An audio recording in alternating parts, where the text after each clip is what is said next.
वज़ीर-आज़म शहबाज शरीफ तरफां Neelam Jhelum power project बंद थियण बाबति जांच रिपोर्ट ते फौरी तौर ते अमल करण जी हिदायत।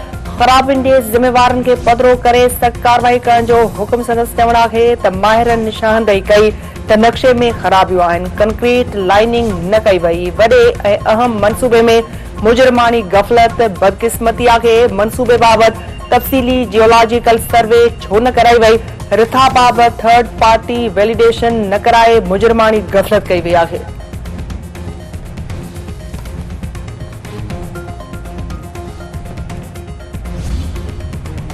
अॻूणो अमरीकी सदर डोनाल्ड ट्रंप चूंड रैली दौरान कातिलाने हमले में ज़ख़्मी। रैलीअ में शरीक हिकु ॼणो क़तल। सिक्योरिटी फोर्सेस जी फायरिंग में हथियारबंद भी मारिजी वियो। पेंसिल्वानिया जे इलाइक़े बटलर में डोनाल्ड ट्रंप जी रैलीअ ते हथियारबंद जी अंधाधुंध फायरिंग। कन वटां गोली लॻण सबबि अॻूणो अमरीकी सदर रतोरत सीक्रेट सर्विस एहलकारनि ट्रंप खे महफ़ूज़ हंध ते मुंतक़िल करे छॾियो। शुरूआती तिबी इमदाद खां पोइ इस्पताल मां फारिग। चूंड सरगर्मियूं जारी रखण जो ऐलान। अॻूणे अमरीकी सदर डोनाल्ड ट्रंप जो चवणु आहे त गोली संदसि कन जे मथे हिसे ते लॻी आहे। खेसि फौरी तौर ख़बर पइजी वई त कुझु ग़लति थियो आहे। सिक्योरिटी फोर्सेस जे फौरी तौर कार्रवाई ते सनन थोराइतो आहे।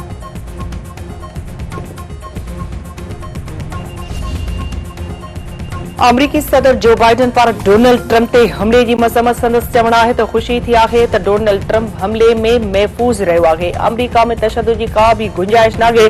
तशद्दुद जे वाक़िअनि ख़िलाफ़ क़ौम तौर मुतहद हुअणु घुरिजे।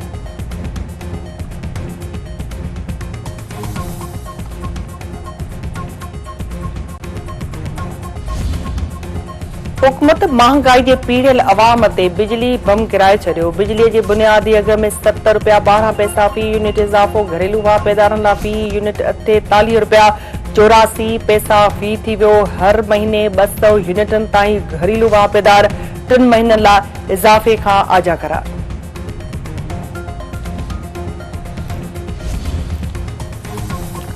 पीटीआई बानी 9 मई वाक़िअनि जी वधीक 3 केसनि में भी गिरफ़्तार। तोशाखाना केस में पीटीआई बानी बुशरा बीबी 6 ॾींहनि जे रिमांड ते नेब हवाले एहतसाब अदालत तरफ़ां ॿिन्ही खां जेल अंदर ई आॾी पुछा करण जो हुकुम। हुकूमत ॿिन्ही जे जेल ट्रायल लाइ नोटिफिकेशन जारी करे छॾियो। हज़रत इमाम हुसैन संदसि जानिसारनि जी यादि में मातमी जुलूस ऐं मजलिसियूं घिटी घिटी में सबीलूं क़ाइम। हर पासे या हुसैन जूं सदाऊं। सिक्योरिटी इंतज़ाम निहायत सख़्त। वॾे अंग में एहलकार मुक़रर रेंजर्स ऐं पुलिस जो फ्लैग मार्च। सांगड़ में मौलवी यासीन रिंद के भंग पियाण जो निबेरो। खोसा बिरादरी ते 40,000 रुपया ॾंड। खोसा बिरादरीअ खे गारियूं ॾियण ते मौलवी यासीन रिंद माफ़ी वठी छॾी। शाहपुर चाकर में जवाबदार पंहिंजी मामीअ खे कुहाड़ियुनि जा फार करे क़तल करे छॾियो। औरत जो पोस्टमार्टम न थियण ख़िलाफ़ वारसनि तरफ़ां एहतजाज। भान सईदाबाद वेझो खुर दौरान मज़ामत कंदे हिकु ॼणो क़तल। हथियारबंदनि सिकंदर अली बुघियो खे गोलियूं हणी क़तल करे छॾियो।